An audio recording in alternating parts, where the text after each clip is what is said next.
Good evening. It's that time again. All right, my dears, 6 o'clock on Wednesday evening. It's obviously time for Tales and Cocktails. And it's time for part 7 of BRAT FARRAR by Josephine Tey. Now, Josephine Tey was the nom de plume of Elizabeth McIntosh, and she only wrote 6 books. But what books they are, and each is so very different from the others that we can only imagine what she might have written had she lived. So, well, there goes that sign again, trying to reconnect, we'll see. So, this is part 7 of BRAT FARRAR. The great clouds sailed up and past, the sunlight flickered and ran, the uncertain soft wind edged in and out of the junipers and made soft scufflings in the grass. Timber made small sounds with his bit and cropped turf in a tentative and superior fashion. Brat sank into a daze of pleasure, just thought. He was roused by the swift fling-up of Timber's head, and almost at the same moment a female voice behind him said, as if it were a chant and rhymed, "Don't look, don't move, shut your eyes and guess who." It was a slightly cockney voice, and it dripped with archness. Like anyone else in the circumstances, Brat disobeyed the injunction automatically. He looked round into the face of a girl of 16 or so. She was a large, plumpish girl, with bright auburn hair and prominent blue eyes. The eyes were remarkable in that they managed to be at once avid and sleepy. As they met Brat, "Oh," said the girl in a half-shriek, "I thought you were Simon." "You're not." "No," agreed Brat, beginning to get to his feet. But before he could move, she had dropped to the grass beside him. "My, you gave me a shock. I bet I know who you are. You're the long-lost brother, aren't you? You must be. You're so like Simon. That's who you are, isn't it?" Brat said that it was. "You even wear the same kind of clothes." Brat said that they were Simon's clothes. "You know Simon?" "Sheila Parslow. I'm a boarder at Clare Park." Oh, the school for dodgers, Eleanor had called it. The place where no one had to learn the 9 times. "I'm doing my best to have an affair with Simon, but it's uphill work." Brat did not know the correct rejoinder to this, but she did not need conversational encouragement. "I have to do something to put some pep into life at Clare Park. You can't imagine the screaming boredom of it. You simply can't imagine. There is nothing, but I mean nothing, that you are forbidden to do. I once got so desperate to Cedric's office. Cedric is our leader. He doesn't like being called the head, but that's what he is, of course. I walked in with nothing on, not a stitch, and all he said was, 'Have you ever thought of going on a diet, Sheila, dear?' Just took a look at me and said, 'Have you ever thought of going on a diet?' And then went on with looking up who's who. He's always looking up who's who. You don't really stand much of a chance of fetching up at Clare Park unless your father is in who's who. Or your mother, of course. My father's not in it, but he has millions, my father, and that makes a very good substitute. Aren't they?" Brat said that he supposed they were. "I flapped father's millions in front of Simon. Simon has a great respect for a good investment, and I hoped it would weight my charms, so to speak. But he's a frightful snob, Simon, isn't he?" "Is he? Don't you know?" "I've only met him today." "Oh, of course. You've just come back. How exciting for you. I can imagine Simon not being overjoyed, of course, but it must be exciting for you to put his nose out of joint." Brat wondered if she too. "I may have more chance with Simon now that you've taken his fortune from him. I'll have to waylay him somewhere and see. I thought I was waylaying him now when I saw Timber. He often comes up here because it's his favorite place for exercising the horses. He hates tan bitches. She jerked her chin at the opposite side of the valley. And this is a good place for getting him alone. So I came up here on spec, and then I saw that black brute, and I thought I had you. I'm sorry, Brat said meekly. She considered him. I suppose it's no good my trying to seduce you instead, she said. I'm afraid not. Is it that I'm not your type, or is it not your line? Not much in my line, I'm afraid. No, I suppose not, she said, agreeing with him. You have a face like a monk. Funny it should look so like Simon and yet look so different. Simon's no monk, as that Gates girl over at Wigsettle could tell you. I make images of that Gates girl and stick pins in them, but it doesn't do any good. She goes on blooming like a blasted peony and fascinating him like flypaper. She was rather like, looking at her wet red mouth and the buttons straining the cloth across her ample bust. A rather drooping and disappointed peony at the moment. Does Simon know that you are fond of him? Brat asked. Fond of him? I'm not fond of him. I don't think I like him at all. I just want to have an affair with him, to brighten up the term a bit, until I can leave this boring place. If you can do anything you like, why can't you leave now? Brat asked reasonably. Well, I don't want to look too much of a fool, you know. I went to school at Ling Abbey, you see, and I made the place a hell so that my people would take me away and send me here. I thought I was with no lessons and no timetable and no rules or anything. I had no idea it would be so boring. I could weep with boredom. Isn't there anyone at Clare Park you could substitute for Simon? I mean, someone who would be more accommodating? No, I had to look at them first. Skinny and hairy and intellectual. Have you ever noticed how the intellect runs to hair? Some people get a kick out of disgust, but not me. I like them good-looking. And you have to admit, Simon is very good-looking. There was an undergardener at Ling Abbey that was almost as handsome, but he hadn't that lovely God-damn-you look that Simon has. Didn't the undergardener keep you at the Abbey place? It was easier than expelling me and having a scandal. But they had to expel me in any case, so they might as well have kept poor Albert. He was much better with his lobelias than he was with girls. But of course they couldn't be expected to know that. I suppose you wouldn't put in a good word for me with Simon. It would be such a pity to waste all the agony I've gone through trying to interest him. Agony? You don't suppose I endure hours on those horrible quadrupeds just for fun, do you? With that cold stick of a sister of his looking down her nose at me? Oh, I forgot. She's your sister too, isn't she? But perhaps you've been away so long that you don't think of her the way a boy thinks of his sister. I certainly don't, Brat said. I suppose you've ridden horses since you could crawl, so you have no idea what it is like to be bumped about on a great shapeless mountain of a thing that's far too high from the ground and has nothing to hold on to. It looks so easy when Simon does it. The horse looks so nice and narrow when you're standing on the ground. You think you could ride it the way you ride a bicycle. It's only when you get up you find that its back is simply acres across and you can make no impression on it at all. You just sit there and are bumped about and your legs slip backwards and forwards instead of staying still like Simon's, and you get large blisters and can't sit down in the bath for weeks.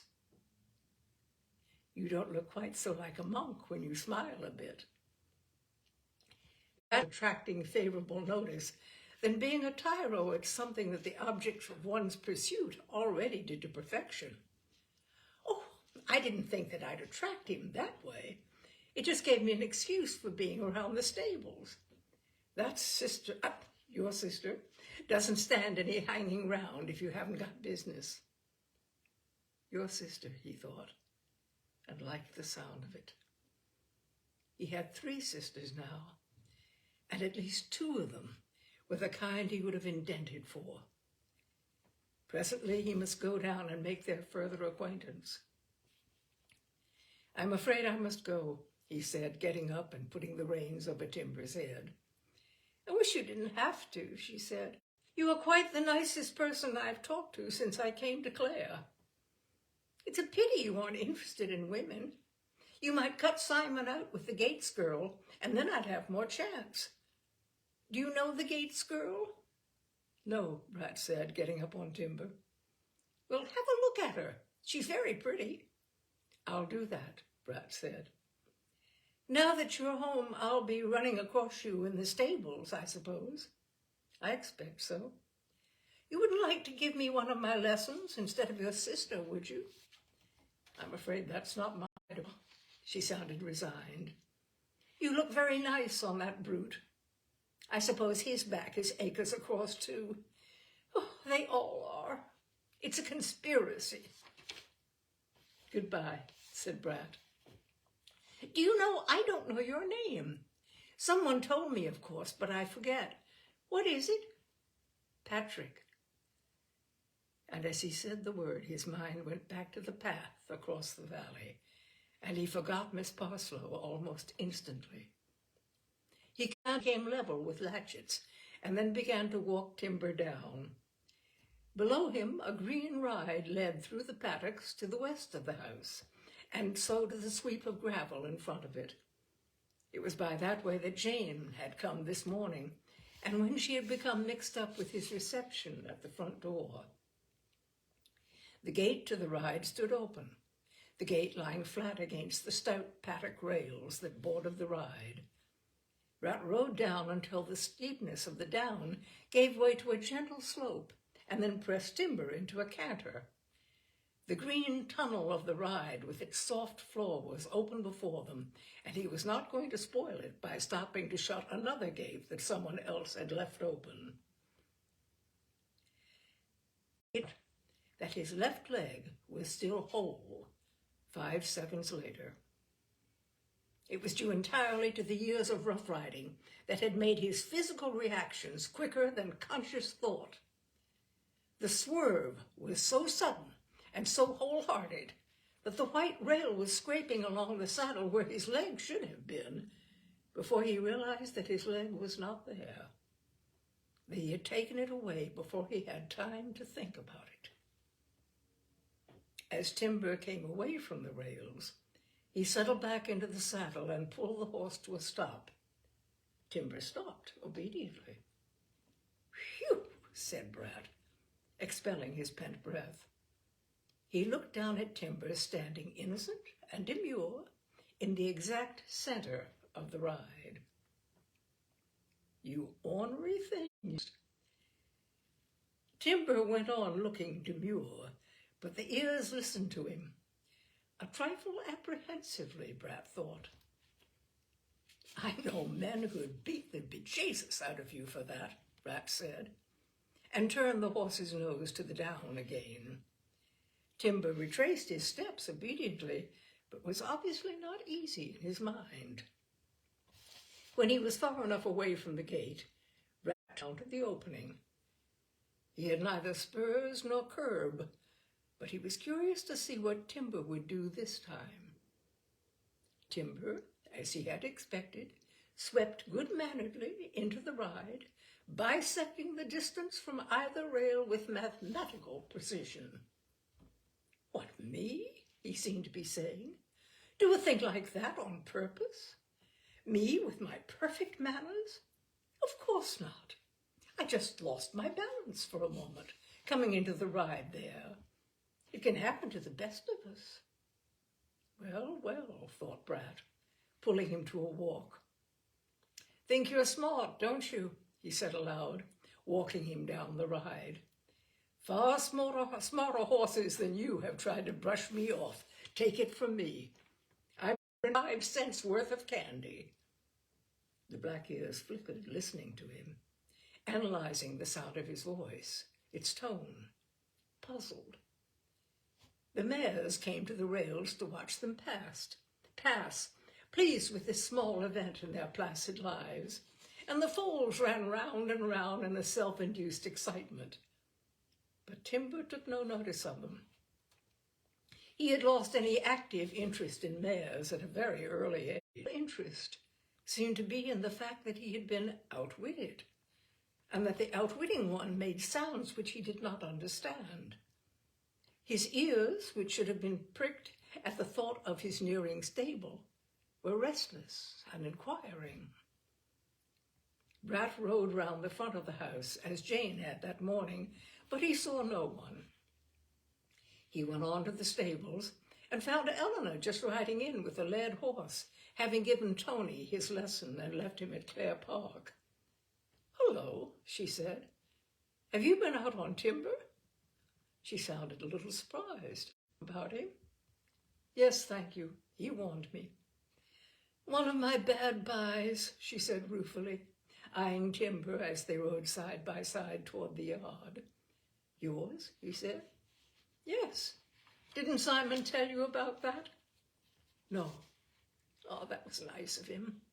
I expect he didn't want you to find out too soon what a fool of a sister you have." She smiled at him a little, as if she were glad to be his sister. "I bought him at the Lerridge Hunt sale. It was Timber who killed old Felix. Old Felix Hunstanton, the master, you know." "Did Simon tell you?" No, he just told me. Well, Felix had some good horses, and when they were being sold, I went over to see what I could pick up. None of the Lerridge Hunt regulars was bidding for Timber, but I thought it was because of sentiment, perhaps. I thought they probably didn't want to own the horse the master was killed on. As if there was ever any sentiment about horse dealing. I oughtn't to be let out alone.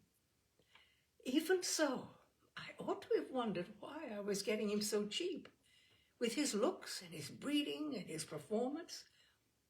It was only afterward that we found out that he had done the same thing to the huntsman a few days later, only the branches were small and broke instead of braining him or sweeping him off.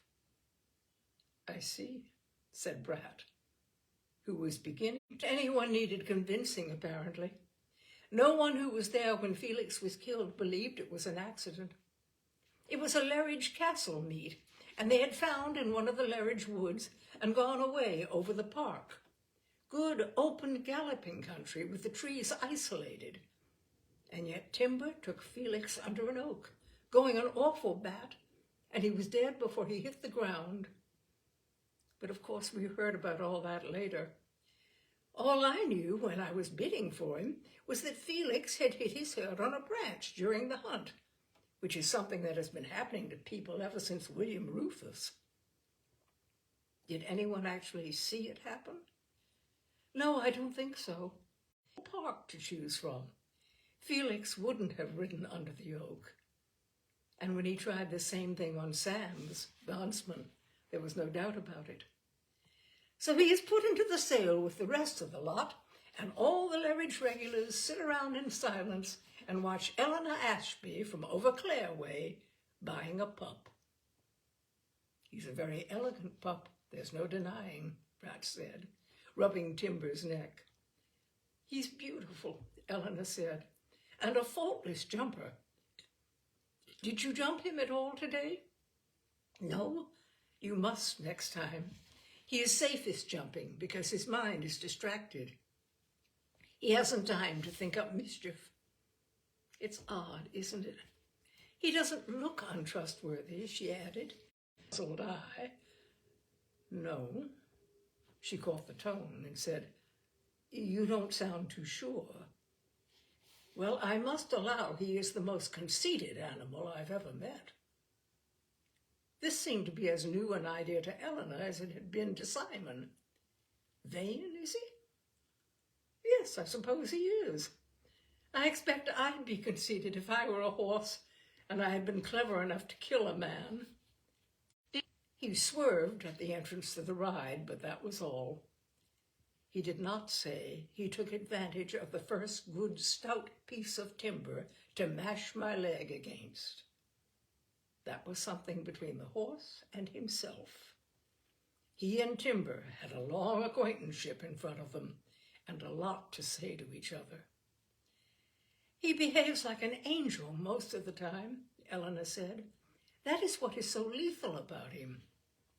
We have all ridden him, Simon and Greg and Arthur and me, and he's only twice played up, once with Simon and once with Arthur.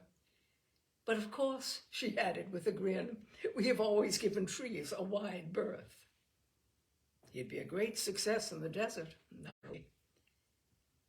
Eleanor looked sadly at the black horse as Brat drew up to let her precede him into the yard. He'd think of something else, I expect. And Brat, thinking it over, agreed with her. Timber was that rare thing in horses, a deliberate and intelligent rogue. Balked of his normal fun, he would think of something new.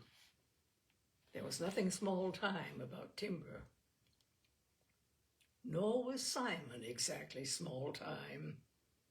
Simon had sent him out on a notorious rogue with a light remark about the horse having its tricks. As neat a piece of vicarious manslaughter. Beatrice Ashby looked down the dining table at her nephew Patrick and thought how well he was doing it. The occasion must be an extraordinarily difficult one for him, but he was carrying it off beautifully. He was neither awkward nor exuberant. He brought to the situation the same quiet detachment that he had shown on their first meeting in that Pimlico room. It was a very adult quality, and a little surprising in a boy not yet 20. Dignity, this Patrick Ashby, she thought, watching him dealing with the rector. Surely never before can anyone have been so silent by habit without appearing either stiff or stupid. It was she who had brought Simon up, and she was pleased with the result.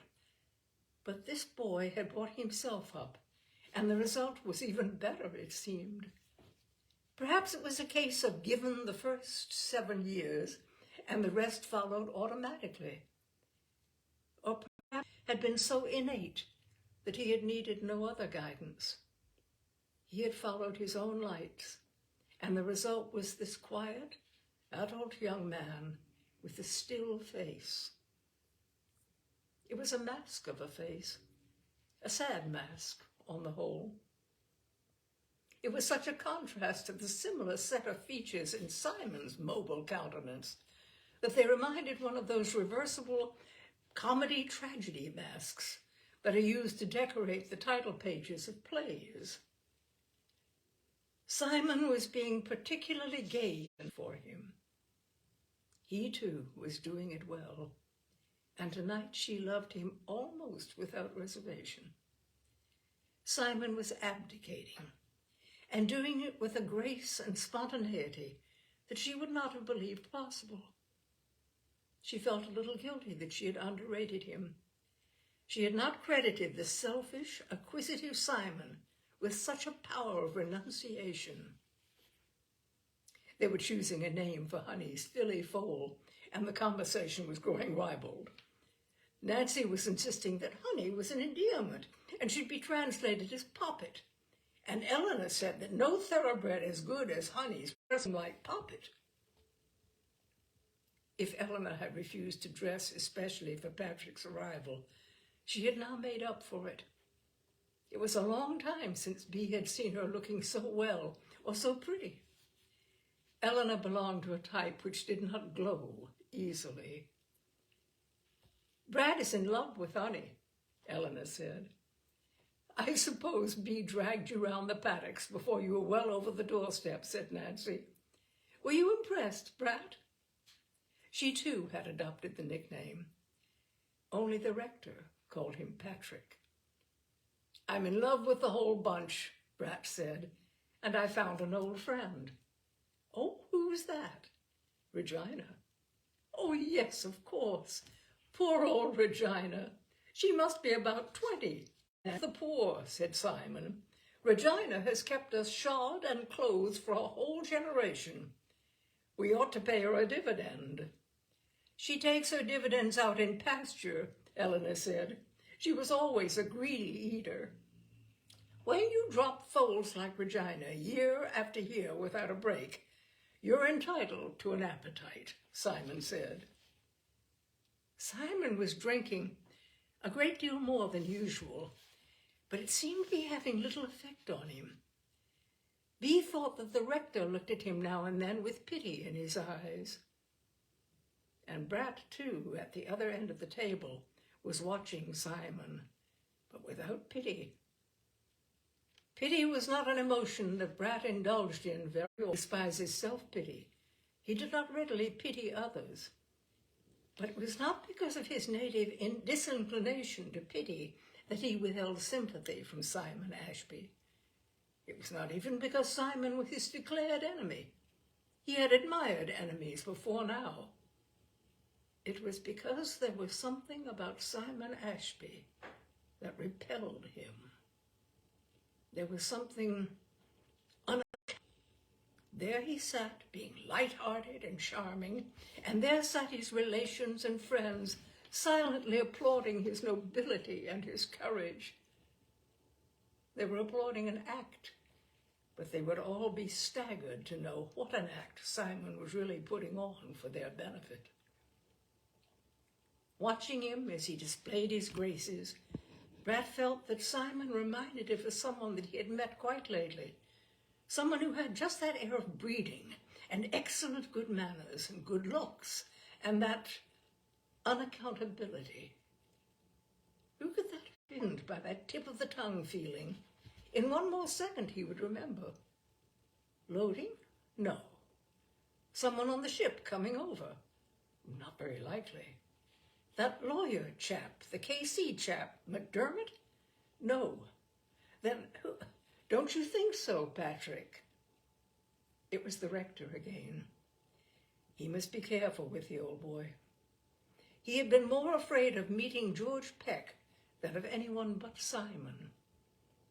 After a twin brother, much about you, or be able to remember that much so well as the man who taught you. There would be a score of small things that George Peck would know about Patrick Ashby that not even Patrick Ashby's mother would know. But the meeting had gone off very well. Nancy Peck had kissed him on both cheeks and said, "Oh dear, you've got very grown up and serious, haven't you?"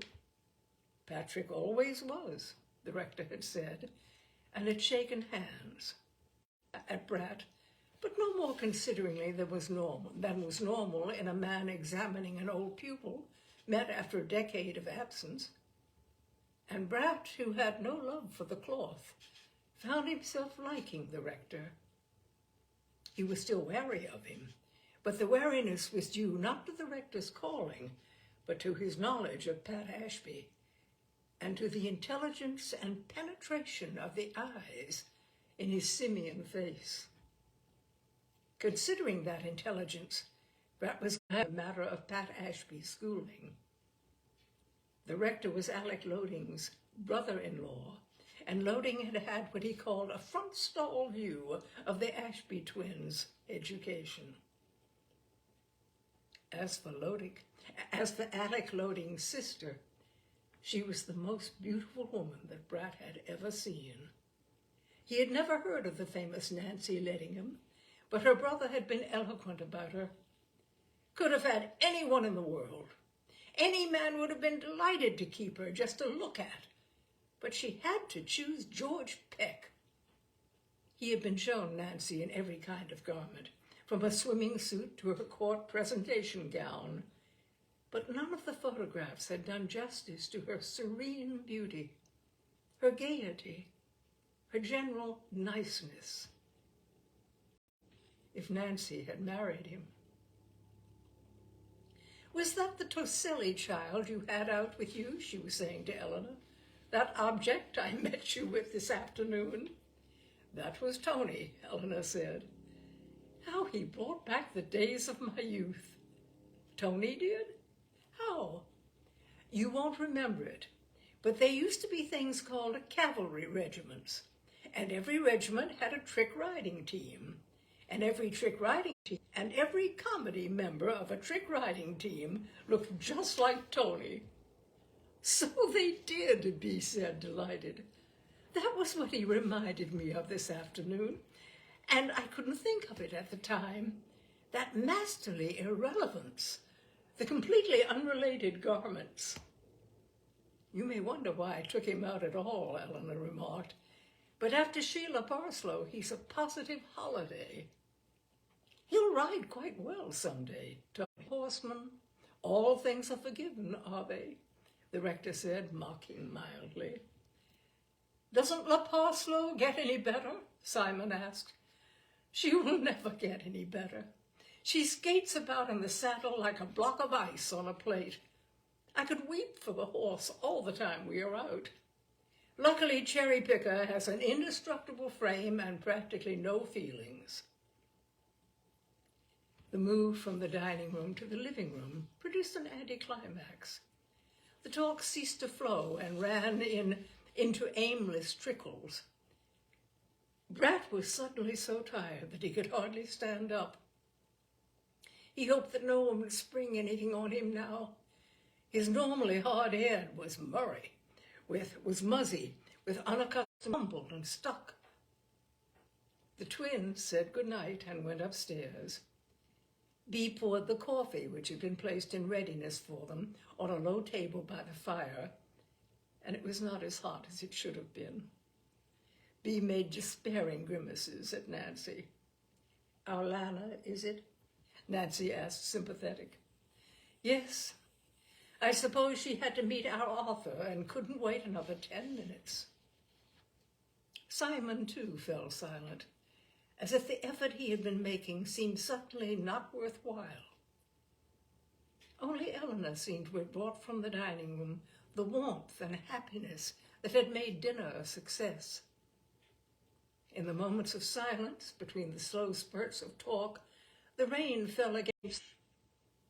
You were right about the weather, Aunt Bee, Eleanor said. She said this morning that it was that too bright kind that would bring rain before night. Bee is perennially right, the rector said, giving her a look that was half a smile, half a benediction. It sounds loathsome, Bee said. Nancy waited until they had lingered properly over their coffee, and then said, It has been a very full day for Brat, Bee, and I expect you are all tired. We won't stay now, but you'll come over and see us when you can crawl out from under the crush. Simon fetched her wraps, and they all went to the doorstep to see their guests off.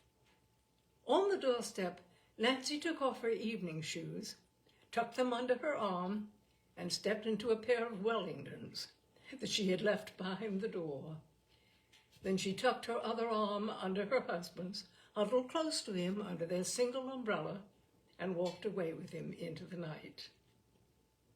Good old Nancy, Simon said down. He sounded just a little drunk.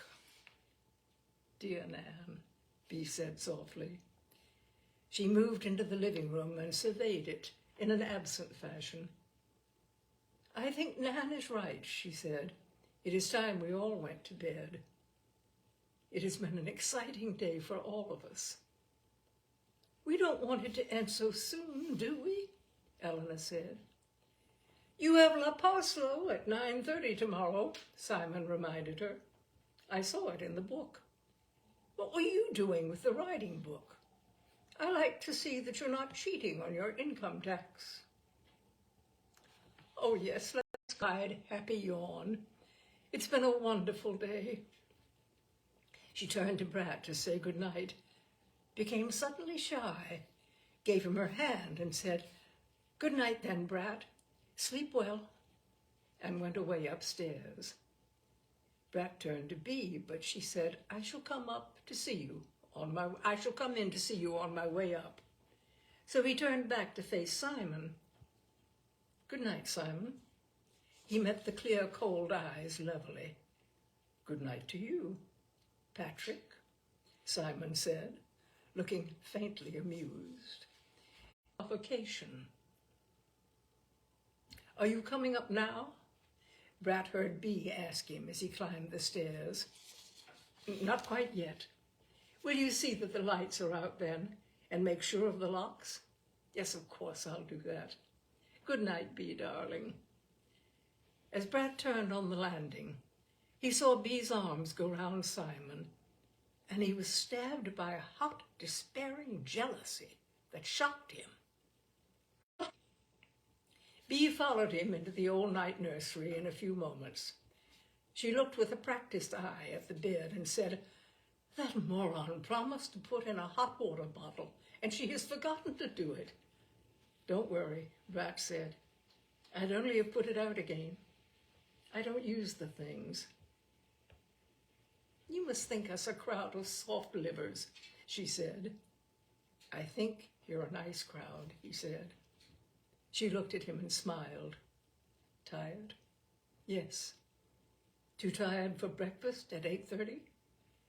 That sounds luxuriously late. Did you enjoy it, that hard life, Brat?" "Sure." "I think you're nice too," she said, and kissed him lightly.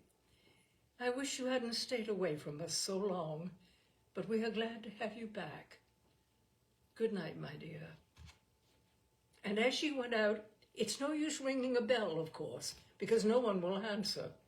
But if you have a mad desire for fried shrimps or iced water or a copy of the Pilgrim's Progress or something, come along to my room. It is still the right-hand one in front. "Good night," he said. She the doorknob still in her hand, and then moved away to Eleanor's door. She knocked and went in. For the last year or so, Eleanor had been a great comfort to her. She had been alone so long in her need for judgment and resolution that it was refreshing to have the companionship of her own kind, to have Eleanor's unemotional good sense on tap when she wanted it. "Hello, Bee," Eleanor said, looking up through the hair she was brushing. She was beginning to drop the aunt, as Simon did. Bee sank into a chair and said, "Well, that's over." "Success, didn't it?" Eleanor said. "Simon behaved beautifully." "Poor Simon." "Yes, poor Simon. Perhaps Patrick will offer him some kind of partnership. Do you think? After all, Simon helped to make the stable. It wouldn't be fair to walk in and grab the lot after taking no interest for years and years." "No, I don't know. You sound tired." "Aren't we all?" "Do you know, Bee, I must confess I have the greatest difficulty in connecting the two." "The two? Simon and Patrick?" "No, Patrick and Brat." There was a moment's silence, filled with the soft sound of the rain and the strokes of Eleanor's brush. "You mean you don't think he is Patrick?" Eleanor stopped brushing and looked up, her eyes wide with surprise. "Of course he's Patrick," she said, astonished. "Who else would be?" She began to tie up her hair in a blue ribbon.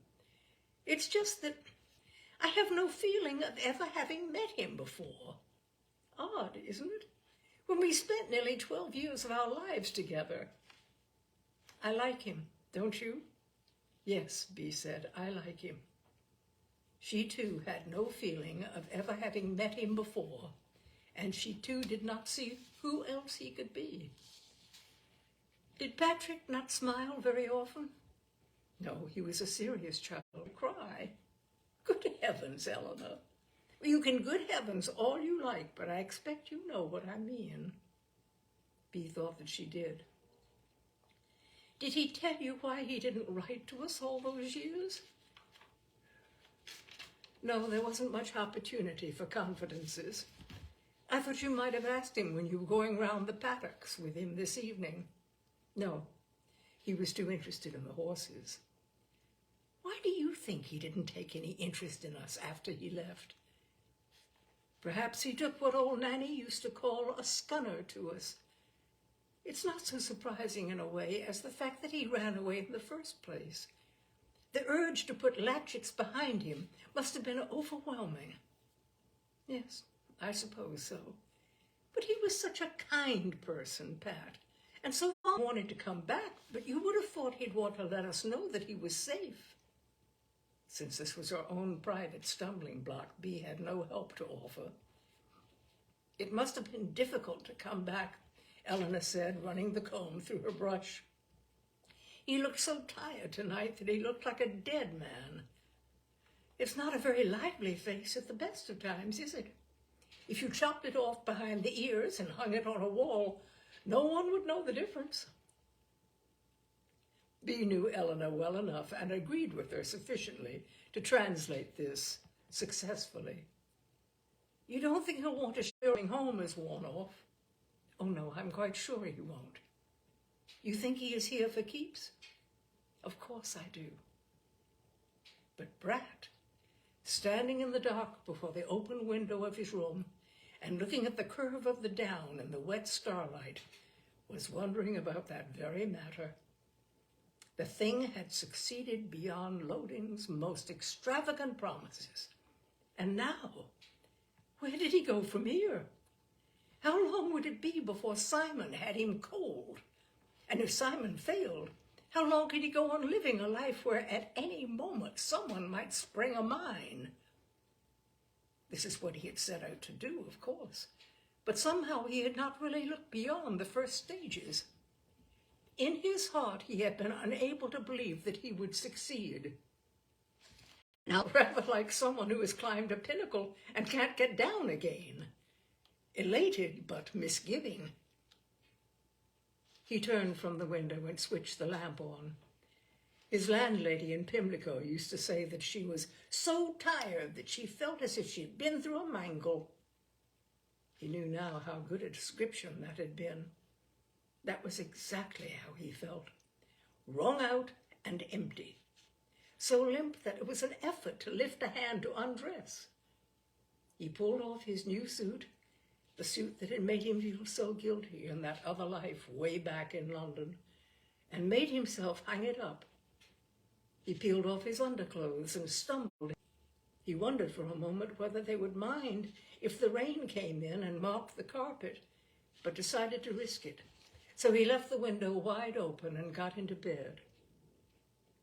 He lay for a long time listening to the quiet sound of rain and looking at the room. Now was the time for Pat Ashby's ghost to come and chill that room. He waited for the ghost, but it did not come. The room was warm and welcoming. The figures on the wallpaper, the figures that those children had grown up with, looked friendly and alive. He turned his head to look at the groups by the bedside, to look for the one Eleanor had been in love with, the chap with the profile. And now, his eyes went to the wood of the bedstead, and he remembered that this was Alec Loading's bed, and was amused once and pleased once more by the irony of it all. It was fantastically right that he should come to Latchett's only to sleep in Alec Loading's bed. He must tell him one day. It was the kind of thing that Loading would appreciate. He wondered whether it was Eleanor or Bea who had put the flowers in the bowl. Home. Latchett's, he said to himself, looking at the room. This is Latchett's. I'm here. This is Latchett's.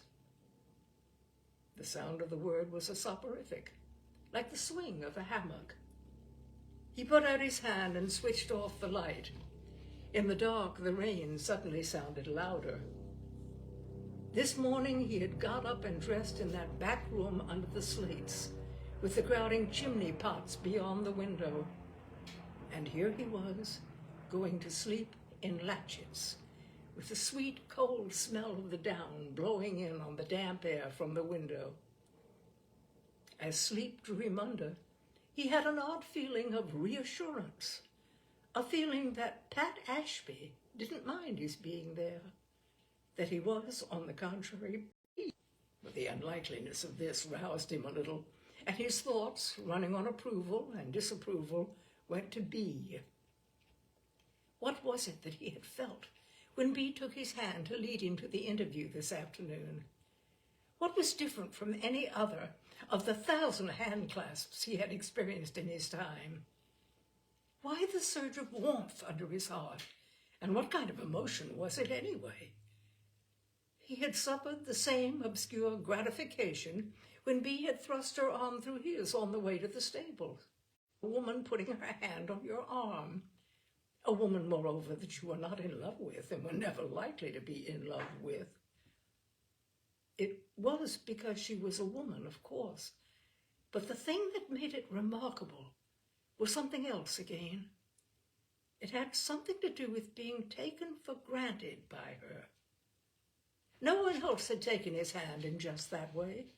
Casual, but no possessive with him, and he had not been gratified in the least. Casual, but what? Belonging. It had something to do with belonging. The hand had taken him for granted because he belonged. It was the unthinking friendliness of a woman to one of her family. Was it because he had never belonged before that made that commonplace gesture into a benediction? He went on thinking of Bee as he fell asleep. Her sidelong glance when she was considering something. Her courage. The way she had braced herself to meet him that day in the back room in Pimlico. The way she had kissed him before she was Patrick. The way she had dealt with the suspense of Simon's absence when he arrived today. She was a lovely woman, Beatrice Ashby, and he loved her. He had reached the toppling over place of sleep when he was yanked of a sudden wide awake. He had remembered something. He knew now who it was that Simon Ashby reminded him of. It was Timber. And that is part 7, Josephine Tey. And next week, we will look forward to part 8. Oh, my dears, I keep wanting to say the exact same things each time when I finish, so I won't. But thank you for being with me. I do hope you're enjoying it. And we will carry on next week at 6 o'clock for Tales and Cocktails. Thank you so much. Good night.